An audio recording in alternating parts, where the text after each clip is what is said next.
Okay, we may start. Hello, hi to everybody. I'm Frederick Dufour, Expert Coordinator at Small Business Standards, SBS Brussels. I'm really happy to see you all here for this webinar dedicated to the drafting and structure of standards, which is a topic which was asked as a potential one for a webinar by quite a few experts among you, which means how to draft and structure a standard deliverable. And so we have here today with us Amy Jane Connolly from CCMC and Gonzalo Asensao to introduce us with this topic. And this presentation would be followed with a 15-minute final presentation dedicated to the online standards development platform. And this presentation would be given by Estelle Beaumar, CCMC, who also gently accepted to share with us her insight and knowledge about this brand new technology. And before we start, I wanted to tell you that that during the presentation, you'll all be pretty much muted, but you'll have the opportunity to ask your questions at the end of the webinar after both presentations. You may ask your questions, even type them in by using the questions and replies, the Q&A section, or you may take the mic at the end of the webinar and ask your question orally. Please don't, if your question is a bit too long, please choose the oral way, because otherwise, if you choose the written way, that would prove quite a long time to read your written contribution. So now I may one last thing, just before you raise your questions at the end of the webinar, also please raise your hand if you want to ask it orally. So now, Gonzalo, Amy, and Estelle, the floor is yours. Please, you may share your screen now. Thank you very much for giving your insight about this topic. Thank you, Fred. Yes, as Fred's already said, my name is Amy Jane Conley and I'm an editor here at Sentinelec, and I'm joined today with my manager, Gonzalo. So we're going to talk to you pretty much about everything to do with drafting standards. I'll just turn my camera off so it doesn't lag so much. So what we will cover today, we'll cover the different types of deliverables that there are. So this will mainly be the regular European standard, so an EN. We'll cover technical specifications, so TS, technical reports, TRs, and then amendments as well. We'll cover the structure and the key elements of a given deliverable, the internal regulations part 3, the CCMC editing process, the resources that are available to you, including the CEN and Sentinelec BOSS sites, and a little live demonstration of the simple template, and then a note on harmonized standards as well. So it's a really comprehensive, slightly long presentation, but hopefully it should cover everything that you'll need. So first of all, the different deliverables that we have. So we have, as I've already mentioned, European standards. So this is usually EN. And then on the screen, the X is usually the numerical reference and the Y is the year of publication. So this is for inquiries, formal votes and publications. We then have technical specification. So the reference for this at publication stage is TS with the reference number and the year given. This follows the track formal vote and publication. So for TS, there's no inquiry stage at all. It goes straight to formal vote. So that's something to keep in mind. Similar thing for TRs as well. This is technical report. So the reference for that would be TR and then the numerical reference and then the year of publication. And like TS, these don't go to the inquiry. These go straight in at formal vote stage and then they're published afterwards. And then we have amendments as well. So the references for amendments is usually EN, the numerical reference, the year, and then at inquiry stage, we'll cover that in a little bit. For Sentinelec, it's /A1 because we don't consolidate them. In Sen, it's plus A1 because we do consolidate them. That's the difference there, but the references should be the same. And amendments always go inquiry, formal vote, and publication. So they follow the track of a regular European standard. So I'd like you to note the way that you lay out the references. So for an EN in dark blue and then an amendment in light blue. as well. So I've given you each stage just so that you're not confused with how to write down the reference. So an inquiry stage, it's usually PREN, and your amendment reference will be EN, the full reference, and then PRA1 at the end. And the slashes for both SEN and CENELEC at these stages. For formal vote, it's FPREN, and the amendment reference will be FPRA1. And again, for SEN and CENELEC, it's the same at both stages. For publication, it's a little bit different. I've already mentioned that for CENELEC, it's /A1, for SEN, it's +A1, but there's the reference on screen for you. The technical specifications and technical reports, it's a little bit different. So it's always SEN TS, SEN TR, but for formal vote, it's FPR, SEN TS, or SEN TR, CENELEC TS, CENELEC TR.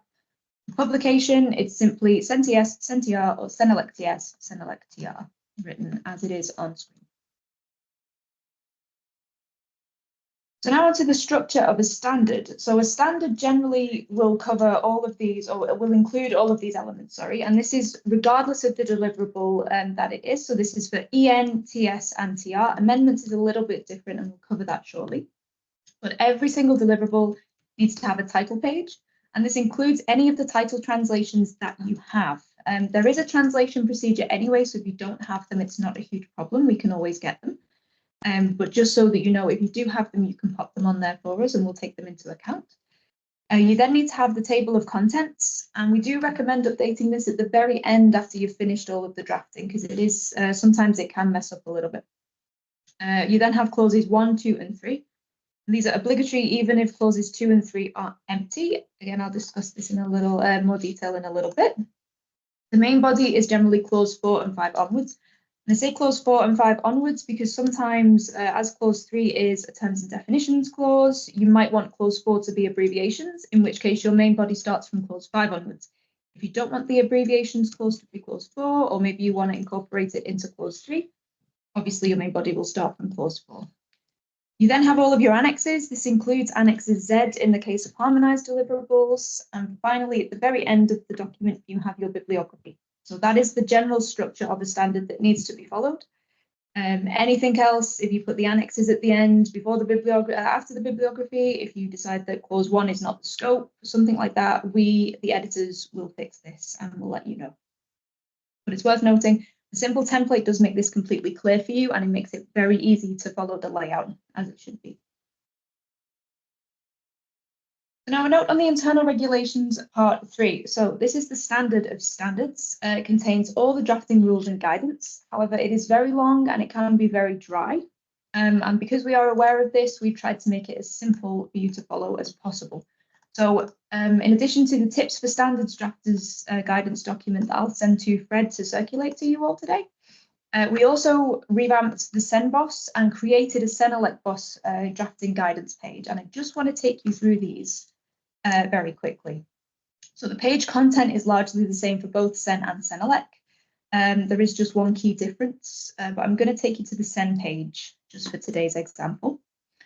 So we go to the BOSS, so the Business Operations Support System. We go to reference material over here, and then we have guidance documents, or you can find it on the menu at the side. And then you have drafting guidance. And then right at the bottom, you've got preparation and submission of files. It's the same link path for CENELEC as well. So please don't worry about trying to remember too many things. So this whole page is basically a very condensed version of the internal regulations part 3, also incorporating the things that you need to send to us outside of the IR3 as well. So as you can see, it's called preparation and submission of files because it also contains what you need to send us via the submission interface as well. So to start off, we need a revisable format of the text in Microsoft Word. We need a non-revisable clean PDF format. This should be created at the end of the drafting procedure, largely to act as a way for the editor to see how you intend for the standard to be, because there are certain elements that do corrupt from time to time. Formatting goes a bit wrong with our tool, so it's very good for us to be able to see, you meant this part to be bold, this part to be italic, that kind of thing. So this is very important for us. For SEN, if you have any figures, we need separate figure files. That is obligatory. For CENELEC, it's optional. If your document is candidate harmonized, there are a few things that we need there. So we need the comments resolution table. For inquiry, if it's available, for formal vote, it is obligatory. You have to have it. For formal vote, you need to send us the table of comments from the inquiry as well, with everything filled in. And if you have harmonized again, you need a completed checklist. So we give you the link right here. If you click this, it should start to download something. You need to fill this out too. You'll notice through this whole page, if there is a link, usually it is something to download. So you can see it just downloads here, you open it, and you do what you need to do with it. Some links are links to, for example, here, the submission interface. So again, you click right here, it takes you through, you sign in, you follow the instructions on screen, basically. So we've tried to make this page as useful as possible for you. So the revisable Word format in Word and the non-revisable PDF, there's loads of information on why we need each of these elements and the rules surrounding them as well, including how to name them, which is quite important. And it's worth noting as well, anything not drafted in the simple template will be rejected. And if you're not sure if something is in the simple template, in the case of a revision, just get in touch and we can probably tell you whether it's drafted or not, whether you need to take the extra steps to copy and paste something into the template or whether you don't need to bother because it's already in there. We then have a note on figure files. This is covered in its own clause though, but just to be aware, they need to be linked and inserted into the text as well. So starting new work, if there's no previous version of the text available, start with the simple template. It will make your life so much easier, I promise. If it is a revision of an existing deliverable, you have to copy and paste it in. If you're not sure if it's already in there, it's worth doing the work because you do the work one time, you don't need to do it again, basically. We do have also links to our webinars for Standards Drafters series. This is from, I believe, 2020, but we are updating it this year, so keep an eye out for those. What else is interesting on here? Figures and graphical elements. So sometimes you have figures that are not particular. Is it this one? Yeah, so figure graphic elements. So this is what you need to provide. So one image file per figure, a key title and text, figure title, subtitles. So this is really how to lay the figures out. And what we do here, if you want more information on this, you can go to this link about IR3, and we give you the specific clause number as well. So if there's a bit more information that you want, if this maybe isn't enough, or you want to see the actual rule for yourself, we tell you exactly where to go. So you don't have to spend loads of time hunting through the IR3 yourself. General drafting requirements as well. I am going to skim over this because there is quite a lot of information in here, but I do recommend you take a look through it. Again, we have the IR3 and a clause reference right there. And then this is interesting as well, the examples that we have.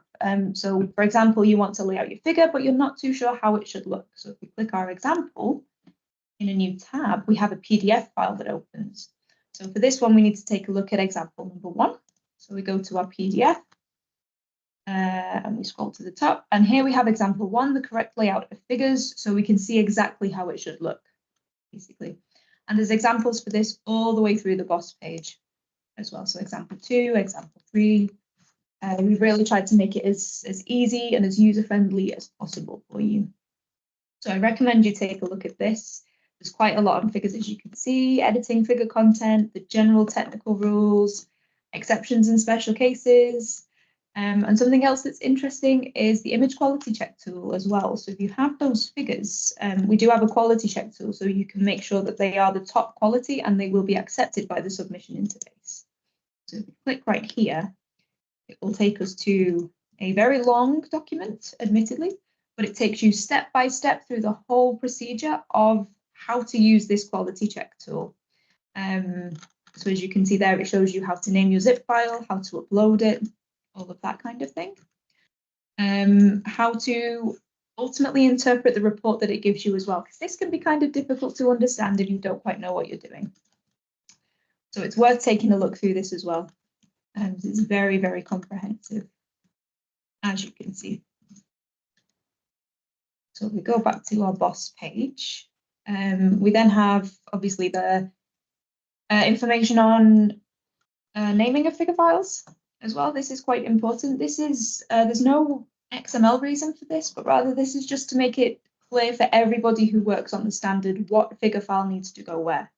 So keep in mind when you name your figure files, be clear if it's figure 1 in the text, we recommend you call it figure 1. Figure 2 in the text, call it figure 2, something like that. And we've given you lots of examples right here. Just follow these, pick something. Also, if you have undesignated figures, so those that are in keys or tables, something like that, we give you some examples there too. Specific technical requirements are also right here. So TIFF files only, the compression, color encoding, all of this kind of stuff. So the figures clause is very, very long. This is the only difference between the SEN and the Senelec BOSS page, is that on the Senelec BOSS page, this figures clause is in a separate figures supplement PDF. So that's been taken out because obviously the rules are optional for Senelec. So it's worth bearing in mind. So clause 5 onwards is other drafting aspects. So this is really from the internal regulations part 3. This is very, very condensed, but this is the key points, the key areas where we often see the problem. So clauses 1, 2, and 3 is obligatory. Clause 1 is always the scope. Clause 2, always normative references, and so on. We tell you where to find more information because this is very, very vague. This is just the real key points that you'll need, the real basics. So you can click through IR3 again. It just opens a PDF for you. And then we needed clause 14. So I can find it back. I can't see my tab, sort of. Oh, how do I get rid of that? Oh, I've lost it. I have to go back here. I'm sorry, I can't. There's a little thing in the way of the tab. There we go. Yeah, so you go to the relevant clause. It's fairly straightforward. Same thing with terms and definitions. We give you how to lay it out as well with the notes to entry, some information there. We talk about tables, we talk about formulae, we give you the webinars for Standards Drafters series too. You can take a look there. If we click this, it takes you straight to the webinar where it should be as well. So you can take a look at the presentation, the Q&A, the recording. So we've tried to cut as many steps out for you as possible. A note on inclusive language. This is quite new in the most recent edition of the Internal Regulations Part 3, and it's worth noting because it is quite a big change. But we're trying to go for inclusive language that's that's neutral, so non-gender specific. So, for example, using chairperson or chair instead of chairman, manpower, you should use staff or labour, workforce, that kind of thing. This was actually taken from the ISO House Style Guide. So there's no equivalent for Senelec, but the ISO House Style Guide really had a very comprehensive list of all of these different terms that you should use. So we recommend that you take a look at that. There are some examples given in the Internal Regulations Part 3, but it's quite minimal. So this is really where we recommend that you go. And then finally, a note on finishing. So where you need to go when you've completed everything, when you've drafted a beautiful standard and it's ready to go, and this is what you need to do. And then we have a quite comprehensive FAQ section. So these are the questions that we actually do get quite frequently. So if you do have any questions or anything like that, just take a look down here. It's possible that we've already answered it. Okay, so let's go back to the presentation if I can find it. Here we go.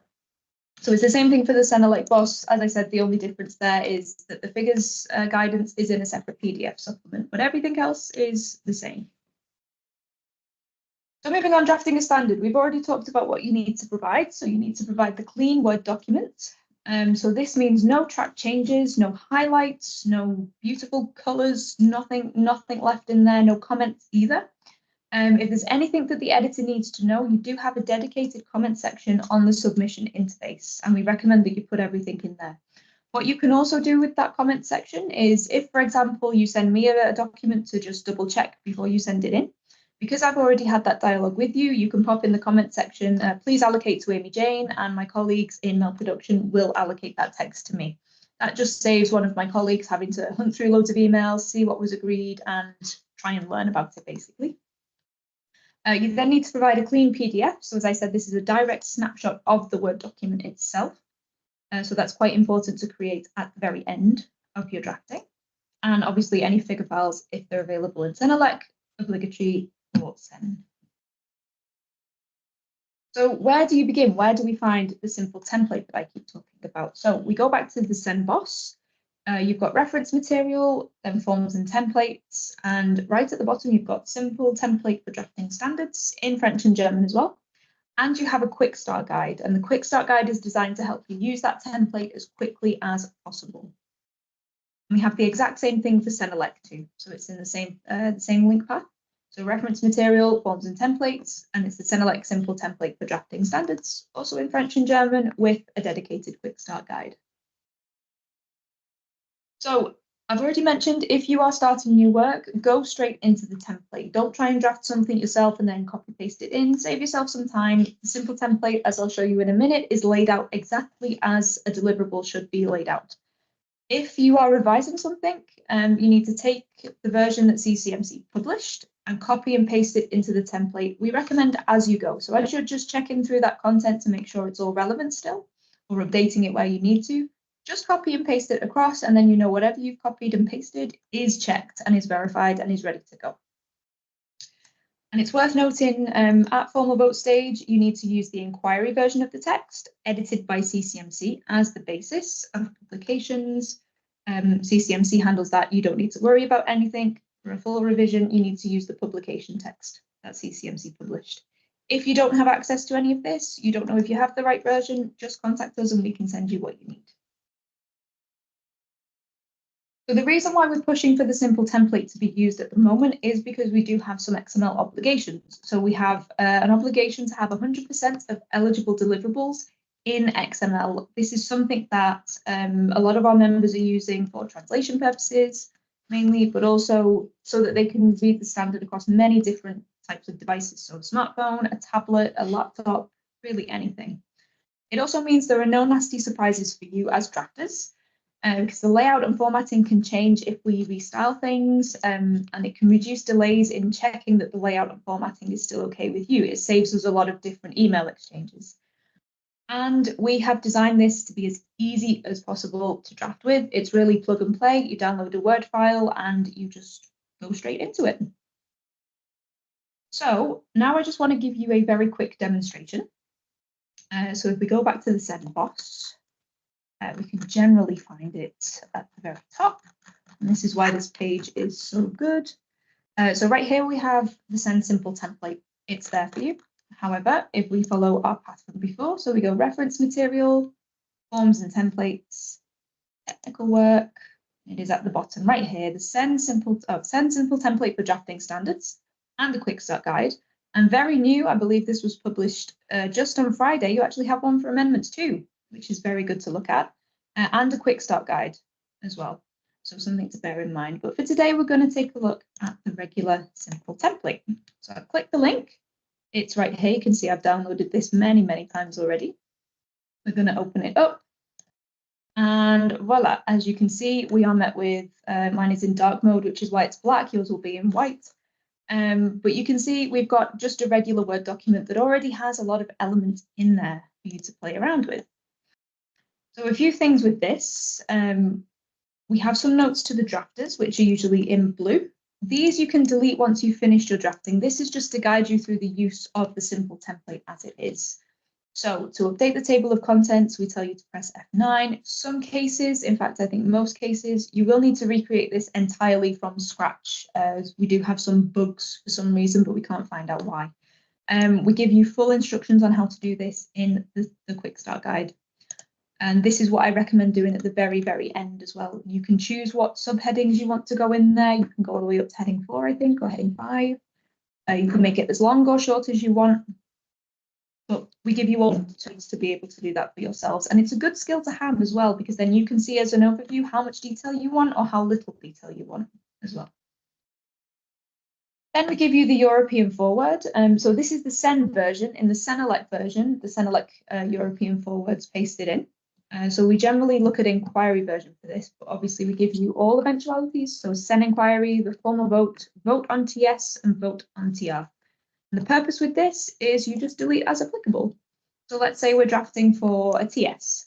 So I'm just going to highlight this, delete that. We don't need the vote on TR. Oh, so we delete that. And it's perfect. If you want to fix the font, you can do, but you don't have to. We can do that in-house. If you're starting new work, it's possible you won't have the reference, so this can be left like this. But if you do have the reference, you just type it in simple. This is all completely styled for you. You don't need to mess with the styling on this or anything. It's all done for you. If you are preparing a revision, you will need to give us the standard it's revising. Again, you just type it in. Let's say it's a 2021 version, something like that, 21 even. If this is what you're doing, you need to provide us with significant technical changes that you've done. So don't go too much into detail with this, but if you've added, for example, Annex B and C, if you've completely modified Clause 6, if you've added an Annex ZA, something like that, you just need to make it a list, basically. So to show you how easy that is, we're just going to go ahead and write Annex B added Clause 6 modified with test methods, maybe. Say these are our only two changes. We're going to highlight. We're going to open up our style palette. This is all explained in the Quick Start Guide as well, so please don't feel too much like you have to follow today. And this needs to be a list, because we need to list these changes. So we're going to go all the way down to our style list continue 1. And if I click this, it turns it into a list. And I do the exact same thing there too. So it's really point and click, super simple. We've tried to make it as easy as possible for you to use. I like to keep the style palette over here when I'm working. Personal preference, you can resize this, you can put it absolutely anywhere you want to. It's entirely up to you. And you can see here we've got all of the styles that you can possibly need. So you'll often find the editors talk about these different styles.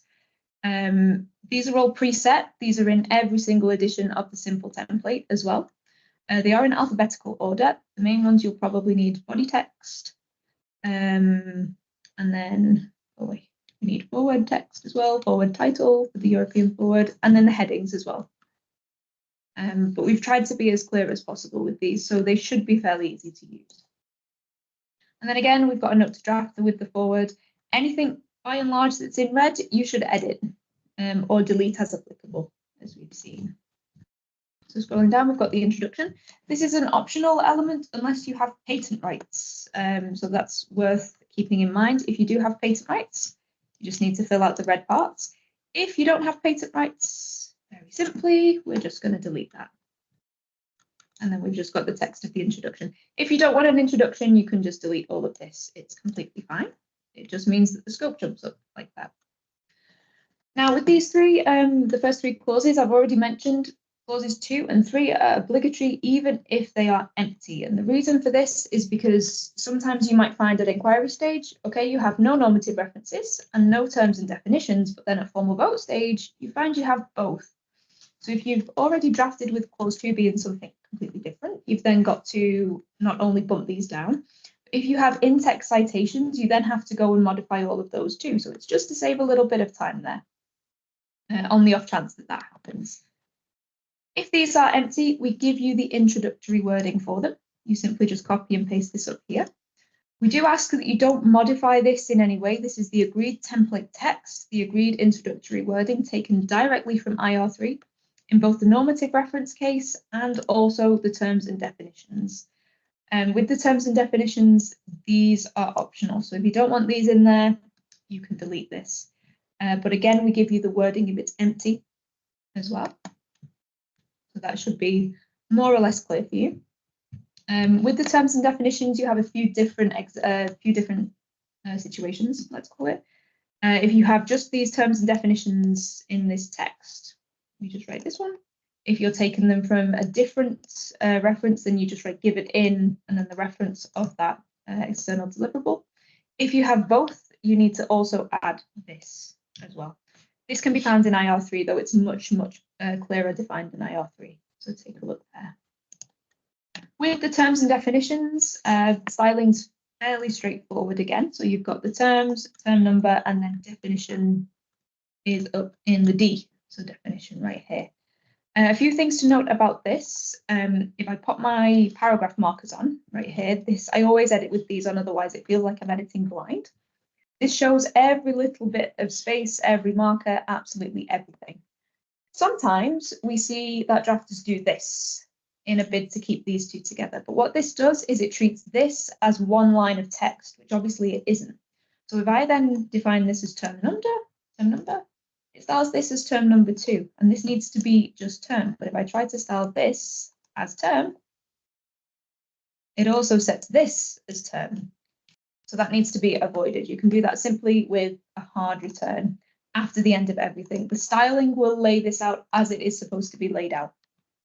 So please don't do anything crazy with soft returns. If you'd like to see the styling, because this can be quite strange to have to keep referring back to this palette, you can do Control, Alt, and N, and it will bring this up for you. If keyboard shortcuts aren't your thing, you can do View, and you can do the draft view. So we sometimes, as I'm styling a text, I'll usually switch between the print layout, which shows me how beautiful it is, and the draft view, which shows me if it's styled correctly. If you can't see this when you do either the keyboard shortcut or the draft view, you need to fiddle a little bit with the settings. So we go to Options, I believe it is, and we're looking for, always forget where it is. We're looking for, where is it? This part, so display. And sometimes this will say 0. So if this says 0, this sidebar won't show up. So you just need to put 1 or 2 centimeters in there, hit OK. And then from here, you can make this bigger, you can make this smaller, whatever you need. But this is important because this shows you every single line, how it's styled. So you can see right here, because of that soft return, these are both styled term. And that will give your editor an error that they then have to try and figure out, fix. So it's easy just to save some time and not use soft returns. With notes in terms and definitions, these are called note to entry, even if there's only one of them. And the difference between body text notes and terms and definition notes is that terms and definition notes can contain requirements, recommendations, and permissions. They're actually a normative element compared to the body text notes, which can't contain any of those elements. It's a bit of a confusing rule. I'm not sure why it exists, but that is the rule and we stick to it. So make sure even if you've got only one, it is numbered note 1 to entry exactly as it's laid out right here. And then you might find that you've got a source. So if you're taking a definition directly from another document, you can always write a little source here. If you modify the definition in any way, you just need to write modified, and then maybe you added a note, something like that. Just a very, very brief explanation of what you did, or if it's a very long explanation, modified is enough. Now, we already mentioned you might have a symbols and abbreviated terms clause or just an abbreviations clause. This can be in clause 3 or as a separate clause 4. If you want to put it in clause 3, this would be terms and definitions, and abbreviations like that. Then you would do terms and definitions, but for simplicity's sake, we'll call defs. We'll style that as heading 2, and then your definitions would be 3.1.1 and then 3.1.2 and so on. So this effectively becomes like a subclause, and then at the very end, it's going to turn it blue. We put abbreviations. We style this as heading 2. There we go. And then, I don't know, we do EN. You can do a tab, European standard, something like that. I recommend you lay these out in a table just to keep it uniform, especially if you have a lot that are different lengths like that, as you can see, because it can sometimes get a little bit messy. So that is clause 3. The rest of this is fairly straightforward. So we give you a regular clause, subclause titles. You can go up to heading 6 with this, but nothing more because we don't have a style for it and it becomes quite unstable as well. So try and keep it just to heading 6. Even this I don't really recommend because any cross references that you have in the text, any in-text citations can very quickly become messy. But it's there if you do need it. You just have the sex of the subclause. Other examples we give you are numbered paragraphs. So in the cases of test methods, I believe, test apparatus, anything like that, paragraphs can be numbered. You use these P stylings for that. Unnumbered lists, you have bullet points, and numbered lists, you have A, 1, I, that kind of thing. You've got styles for that. If you've got code, there's a special style as well. And again, sometimes we do see this, a soft return at the end. This gives us an error in the XML. And sometimes these can be quite hard to find, especially if it's just one. So do be careful that you're using the hard returns at the end of that. With the annexes, they always need to be laid out like this. So I'm going to switch back to the print layout to show this one. So it's always like this, so you can see the soft returns after each one. Please don't try and reinvent this.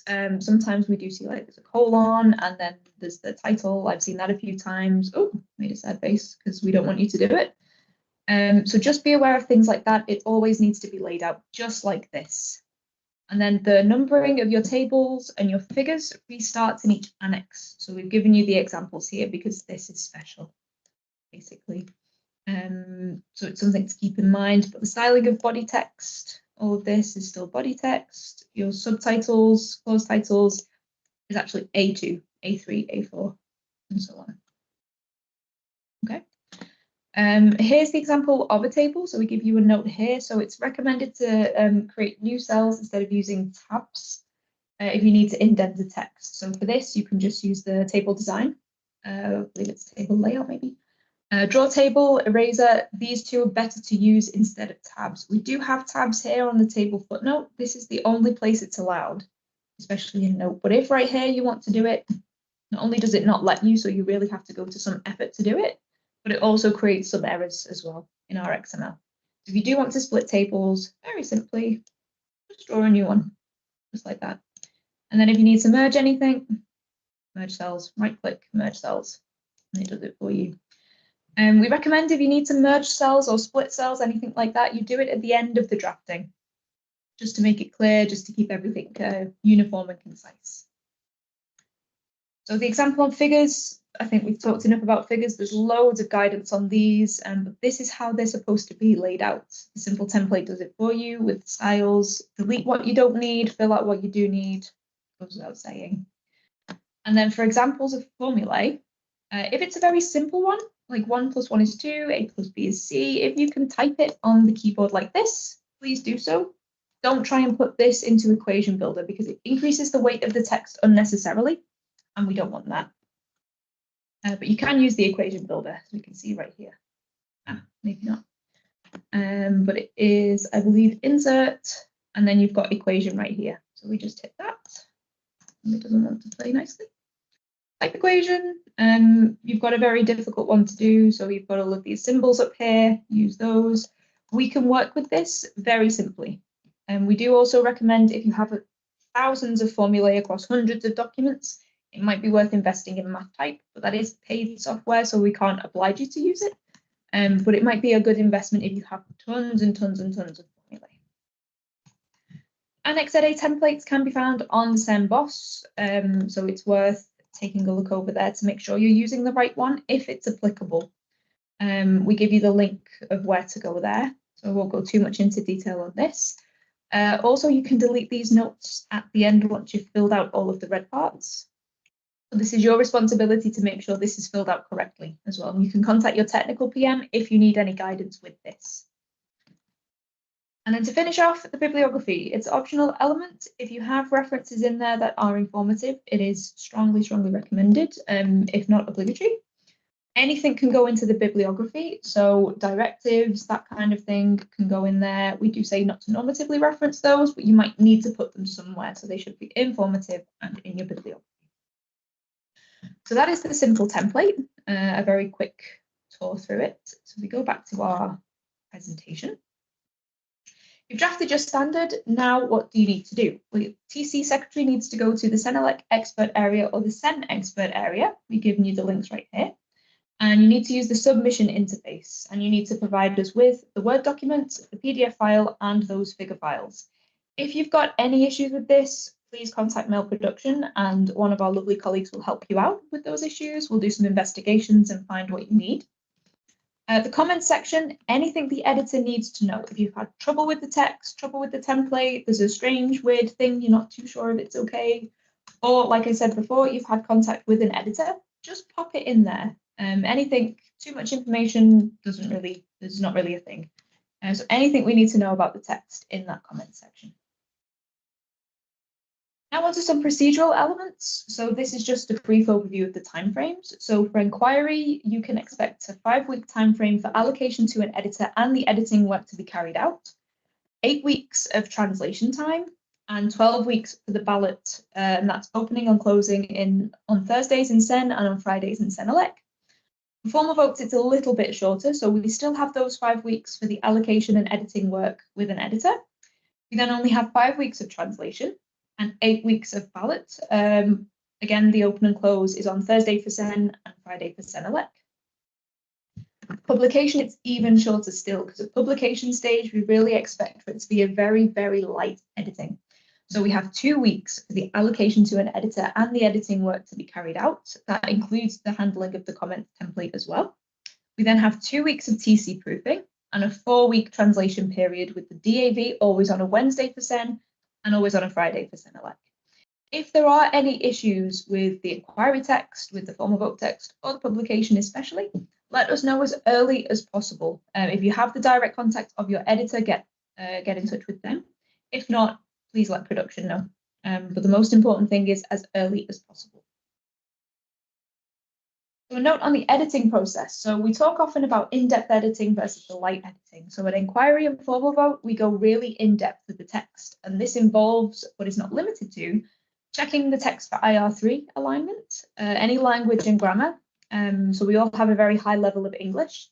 So we'll check that things read well, that they are grammatically correct, that there's no typos or anything like that. We check your layout and formatting. We check the styling for the XML. And we also check more legal things, so like that you have no directives or legislation normatively referenced, that you're not going against the conformity assessment, the neutrality principle. That kind of thing is what we're also checking. At publication stage, we expect that all of that has been done. So we go a really, really light editing. So we check the layout and formatting, and we handle only the editorial comments. So we want to do as little as possible to the text at publication stage. This includes the comments files. So at inquiry, the TCs will receive the ballot results, and you are responsible for handling the comments into the formal vote draft. So you receive everything in a collated package, and you need to go through those comments and implement them yourself in the way that you see fit. At formal vote stage, you still receive the ballot results, but CCMC takes the comments file that you receive, and we use that as a basis for the publication. So there's nothing for you to do with the formal vote comments, unless you go to a second formal vote. The end game ultimately is that we want to provide a clean, edited Word and PDF file. So this is usually called ESDF. So there's a different number at the beginning for inquiry, formal vote, and publication. We then provide you with a marked up version as well, which is usually STM. And we want to provide an XML file as well. We then have the translation. So we send it off to DIN and AFNOR for SEN and DKE and AFNOR for SENELEC. And then we prepare our weekly output. So SEN is always prepared on a Tuesday and SENELEC is always prepared on a Friday. So for any SEN issues that you might have, please let us know, ideally before the end of business on a Monday, if not earlier. And for SENELEC, end of business on Thursday. So a little bit about the expectations of both the CCMC editors and you as drafters. So at inquiry and formal vote stage, it goes without saying we expect you to read the document really, really carefully. It's becoming more and more prevalent that we have publication texts where TCs and drafters are saying, oh, but this problem was a typo, we didn't see it, we didn't spot it, and we can't correct it at publication stage because it's actually a technical change. So you need to make sure that you're reading that document super, super carefully at inquiry and formal vote when we can make those technical changes. We also expect a clear communication of issues. So from my side, I'll always tell you if there are problems with the text. From your side, you need to tell me if there are any potential problems with the text. Respond to any requests or questions from your editor because this can result in delays with your text going forward. And if there's any doubt with any part of anything, just ask. We'd rather you ask a question and have a very simple answer than not ask and it be a very complex answer. At publication stage, it's slightly different. So building on the clear communication of issues and that kind of thing, we want you to check the comments template carefully that we send you. Reply directly into that comments template. So don't create a new template and do different changes in there. Keep everything in the same template. And demonstrate any complex changes with a track change document, and you can use the clean version of the Word document that we send you to do that. And I'll state this again, no non-editorial changes at publication stage. We have a BT decision that covers us for this, so anything that we determine is technical, you can't make at publication stage. That's why it's so important to check the text carefully at inquiry and formal vote, because at publication stage, we're very limited in what we can do. A very quick note on harmonised standards. You do need an Annex ZA for most directives, most links. Some don't require an Annex Z. It's worth checking with the technical PM to make sure what the rules are. The Annex Z is required at the end of the deliverable for most directives. For SEN, it's usually Annex ZA. For SENELEC, it's Annex ZZA. And I showed you where this goes in the simple template. And normative references, they're always dated in clause 2. However, do check with your technical PM to make sure there's no additional rules in your sector. Some sectors maybe don't require that they're all dated, some do. It's worth just double checking. And this goes even for non-harmonized standards. References to directives and legislation are not permitted. We will block your text if we find these. We will redraft for you. We will remove them. So please don't try to do it. Don't bother doing it. It will not be permitted at all. So this is really coming to the end now. Just a note on the future of drafting. So the OSD, which Estelle will cover very shortly. It is in the pipeline. You can register for info sessions that are coming up in the future. And the goal is really to remove the need for the template in the future as well, with the idea that it's one single area for drafting. So everyone has access at different stages. But again, Estelle will talk about this in much more detail, more eloquently than I can. But for my final slide, useful resources for you, I refer you to the BOSS content. I refer you to our drafting webinars that are coming up for 2024, so keep an eye out for those. I believe our timeline for those has already been published or will be published this week, but the first webinar will be taking place on the 30th of April. We can also offer you editor presence in meetings as well, so much like I'm doing for you today. If you have a specific text that you're working on, or you want a tailored training, or maybe you just want me to talk about something specific within IR3, for example, we can be there for you. We can set up something, a phone call or a meeting, something like this. For everything else, contact Mail Production, and they'll be able to answer almost all of your questions. So that is everything from me. I don't know if there are any questions already.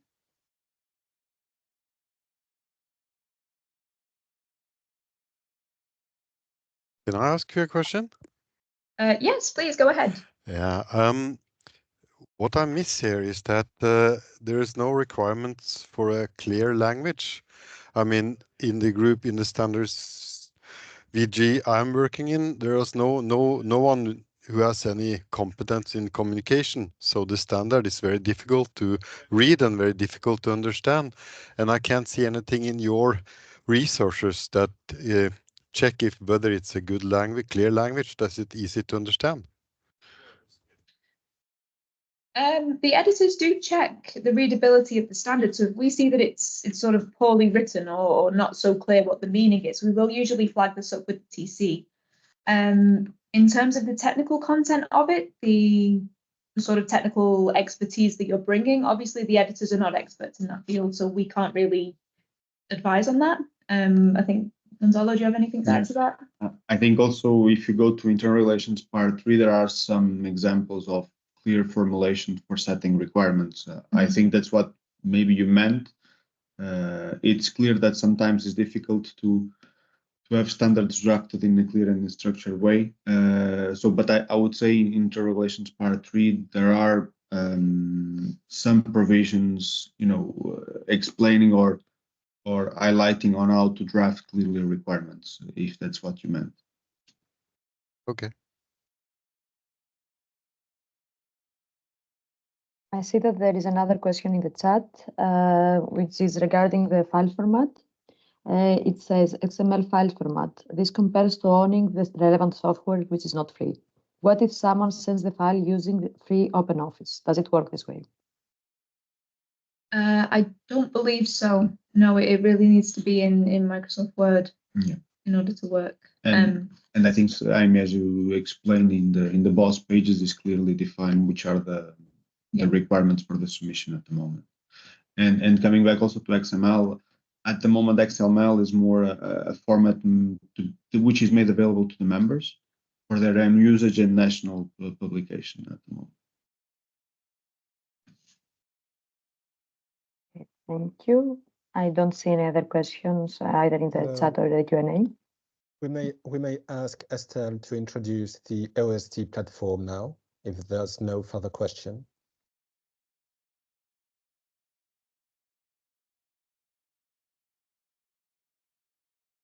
Okay, Then I'm going to share my screen. Yes, please. So while it's loading, maybe I can introduce myself. So I'm Estelle. I'm working for Sen and Senelec as well, but in the project management office department. And I'm managing the OSD project for Sen and Senelec.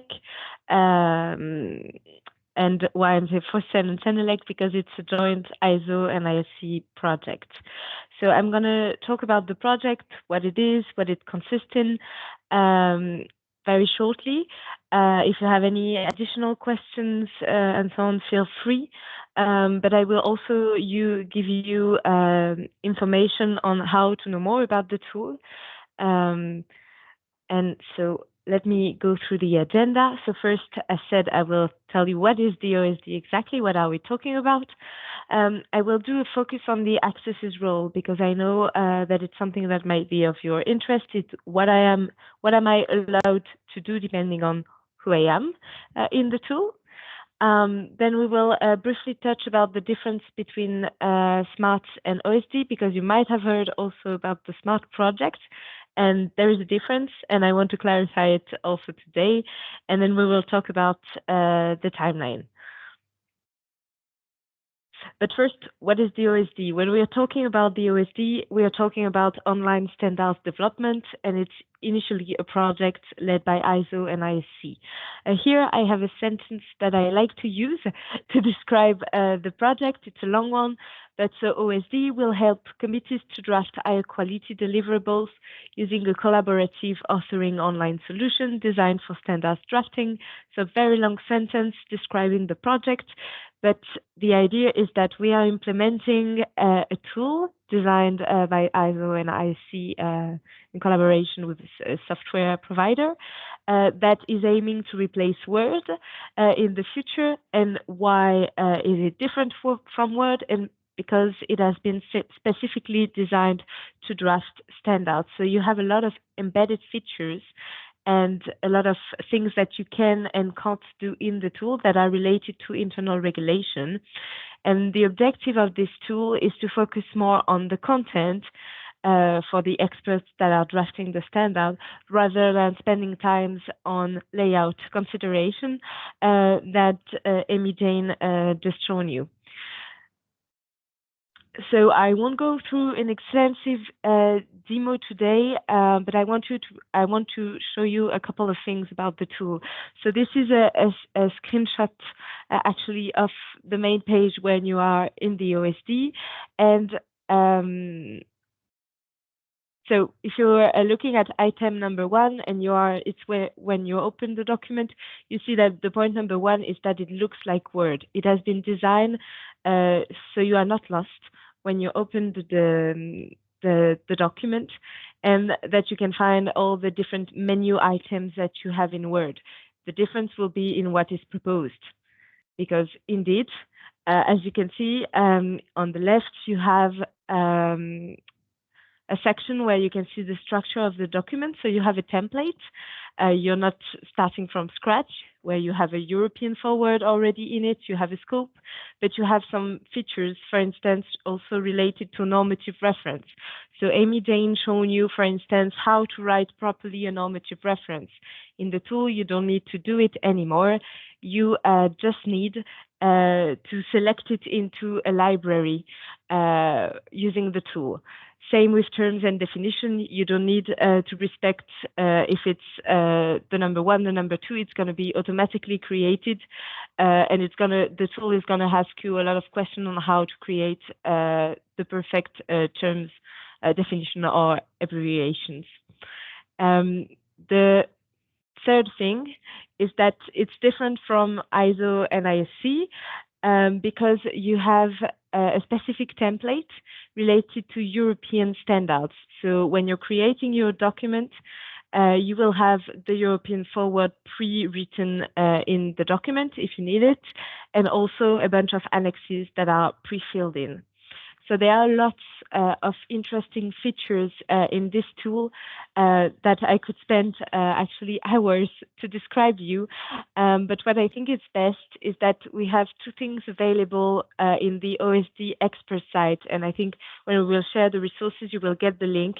You can either request a sandbox access where you can play with the tool if you want, or you can register for an info session where we're going to go into all the features live. So you can ask your questions live also on how to use the normative reference features, how to draft the standards, how to create a clause, a subclause, etc.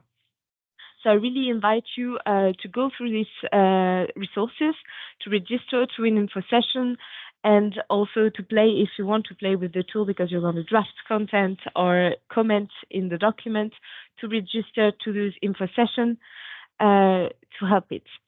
The last thing I want to tell you about the OSD is that Amy Jane explained to you that we need the document to be in Word to be converted in XML. The main difference with the OSD is that it is directly drafting the content into the XML. So you don't need to consider pages and numbering anymore. Everything is automatic. And then the output, the final output, is XML. So you will have to use the tool to draft in XML. Another interesting thing for you, as you are often able to make comments on the working group content, is that you have a nicer user interface than in Word to provide your comments and to manage the comments, where you can make comments, you can propose changes, and so on. And so it facilitates greatly the collaborative work and filtering and knowing who said what in the document, because now everybody has access to one single document. It's not offline version of the documents that are circulating. And I will insist on the fact that it's also something we're describing in details during our info session. So I really invite you to join this or to watch some videos that are on the expert site. So this is mainly what it is about. What is the OSD? So a specific tool to draft standards, to focus more on the content and not spend a couple of hours doing some layout, consideration, numbering in Word. You also have interesting features to help you drafting the content because you have the rules embedded in the tool. I will give the example of inclusive languages. In our regulation, we say that we should use inclusive languages. If you're writing a man in the text, it will be notified that you should use person, that kind of thing. So you have a lot of rules to help you draft the content. The point I would like to insist on today, and that's why I'm here, are about the access role. So what's happening currently is that you have roles in the different committee, and you have a set of associated rules to who is entitled to what. But there is no real enforcement except if the person that is managing the working group is enforcing the rules. Here, depending on who you are in the global directory and later on in the EMS, you will be entitled to different things in the OSD. So not everybody is able to open the document, make tracks changes, delete half of the document, and so on. Everybody has got one link, and depending on who you are in the GD or in the EMS, what is your role in it, you will have a specific role in the OSD. We have four roles. We have 3 that are automatically set up and 1 that you can modify after. Obviously, the role with the most things accepted is the leader. It's basically often your convener or your work group secretary in the drafting body who can do basically everything with the document.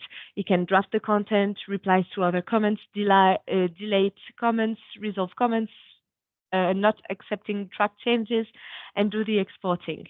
But the interesting part for you, I think, is regarding the contributor and the reader role. So the contributor has access to the content and it can actually provide comments on what is being drafted.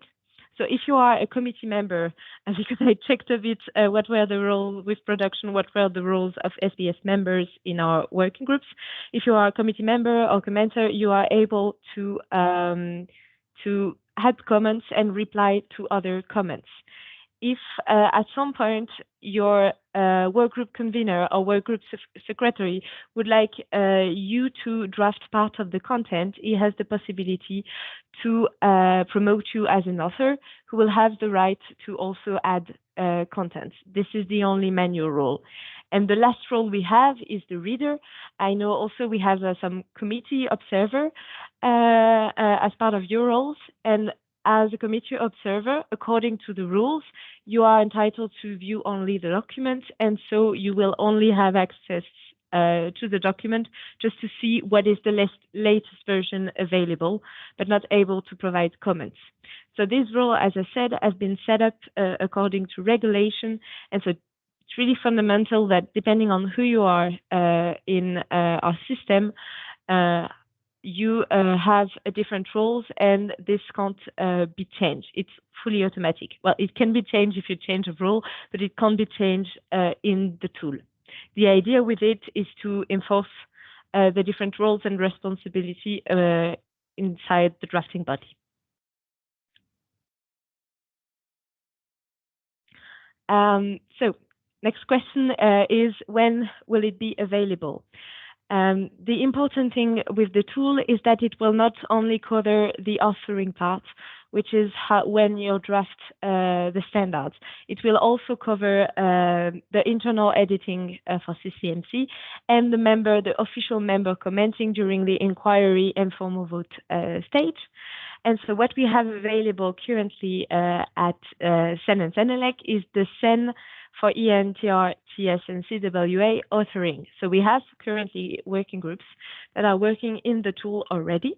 What we are expecting soon with SEN is to get our internal editing ready also in the tool. So once your document is ready, the conversation with the editor and all the editing process is done within the tool.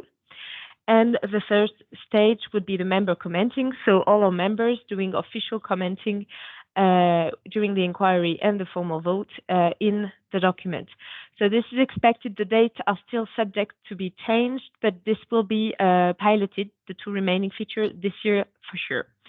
Our ambition is to have the tool, so the whole system from the start of the first draft, also the preliminary work item, until the publication, ready early next year. And it would mean that you can draft your document and it can go all the way for publication using only this tool and no longer being needed to use Word at any moment. The idea with that is that we will leave a period of time after it's available completely for people to get to know the tool. And then we have the ambition to make the tool mandatory for, instead of Word, for documents that are available and supported with it. It will be a long process. There will be a lot of trainings, a lot of opportunities for you to connect and to know how to use the tool. The important thing is that if you are in a working group, you are part of a working group that is willing to use the OSD, you will receive a lot of information from us, but also from mostly going through what we call OSD leaders, so your TC secretary, working group secretary, or working group convener, to help you start with the tool. So it's not going to be now you need to use the tool. You will be obviously informed and helped in the process, usually during a plenary meeting or working group meetings, etc., to have a demo on what you need to do exactly in the tool and how to do it.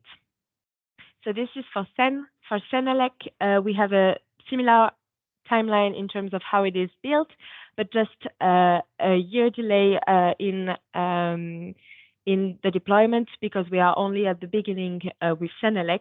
So we are about to start, and we will start this year to have Senelec documents drafted in the authoring and then edited by our editors in the OSD, and we will test the member commenting part more in 2025. So we expect to have the whole thing available in 2026. As it is in SEN, it does not mean that you will not use the tool before, because you might be involved in a working group that would like to use the OSD first, even if not all the steps are already available, just to get to know the tool, and also because, as I said previously, it has many advantages. So this is the second timeline with a year delay, but it means that also with Senelec you will be involved at some point in using the OSD. Wherever you are just a reader, you will have to click on the link and see a different user interface to review the content, or a commenter or an author, and participate actively into working group activities. The last slide I have is on OSD and SMART, because I know and I see as the OSD project manager that there is a lot of confusion, about what are these two projects, because it seems it is the same, but it's not the same, the tool looks the same, etc. The important parts between the SMART and the OSD is that, yes, as you can see, it impacts the drafting process, but OSD is just to replace the Word software with a more convenient software that is producing higher quality deliverables. So we're transforming a bit the drafting process, but the end objective is the same: produce nice standards and facilitate your work. For the SMART, it's about creating content enrichment. So it means additional tasks for the TCs and the working group to be performed in a tool that will actually look like the OSD, and it's where the confusion goes. But it means that everything needs to be defined, because there are additional things to be created. And so I can't show you anything at the moment because nothing has been validated. But the idea is that there will be a review of the rules that are existing, and also communication on how it's going to work, what is this tool, etc., for the working group that are interested. But so OSD, and it's really about doing what you do today, but instead of Word, do it in the OSD. SMART, it's something else, even if the tool looks the same. And the idea is that in a 2-year horizon, you will be able to use either SMART or OSD or Word.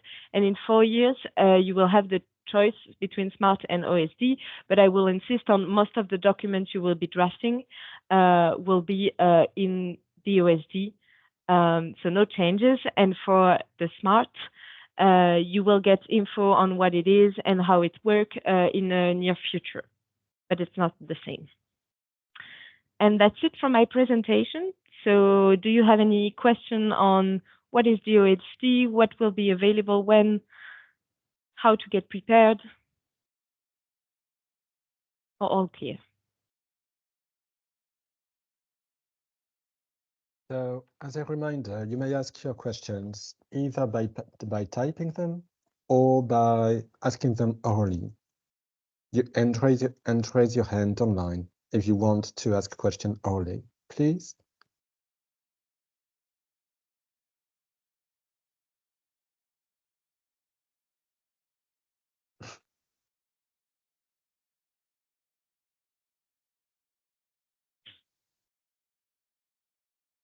Okay, so no questions, because on my side I have a question to ask you, Yes. Amy, Gonzalo, and Estelle.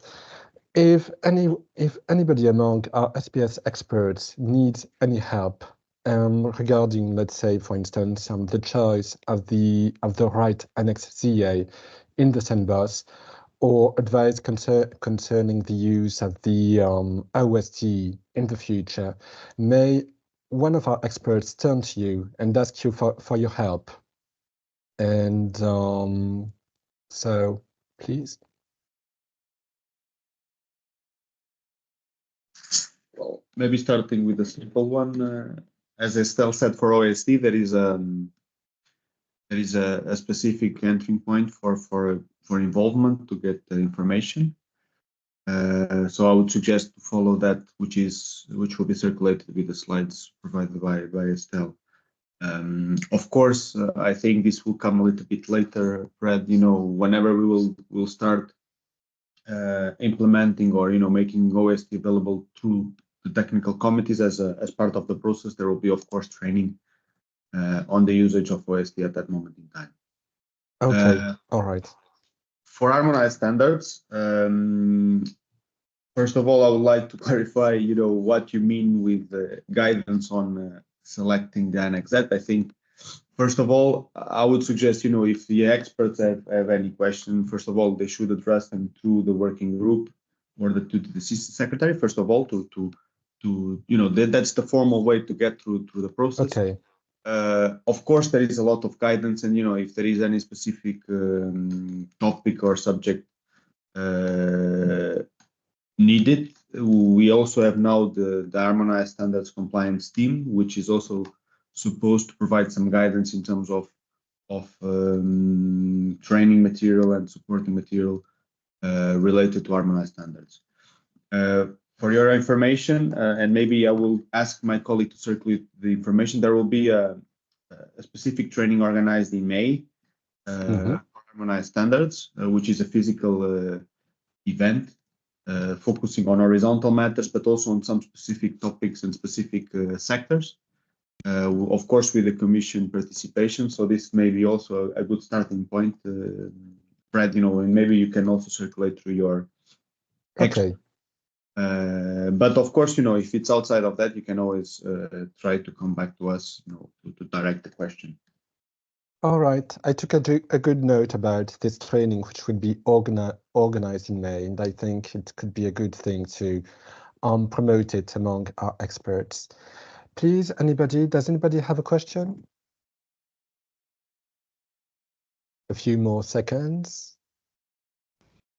Oh, yes, Mr. Springensfeld. Yes, Not so please. much a question, just in general. I've been using the OSD for 2 years now in certain projects, and it's great. So everybody look forward to using it. It's so much better than anything else.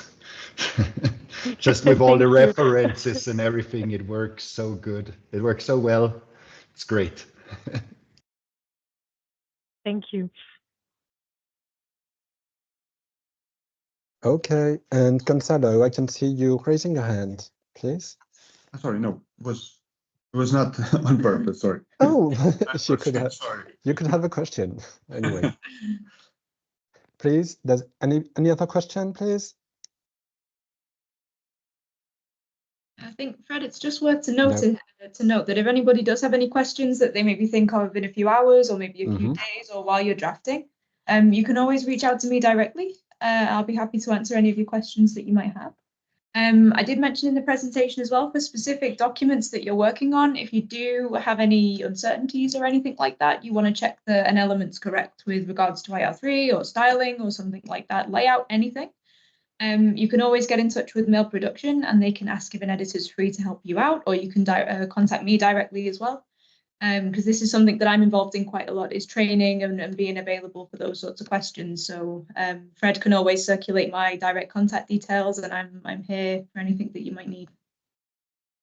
Yes, please let me seize this opportunity to mention to you all that the recording and slides would be provided to you within the next few days, and that I'd sent also a link to an online satisfaction survey to know about your feedback and your appreciation of the present webinar.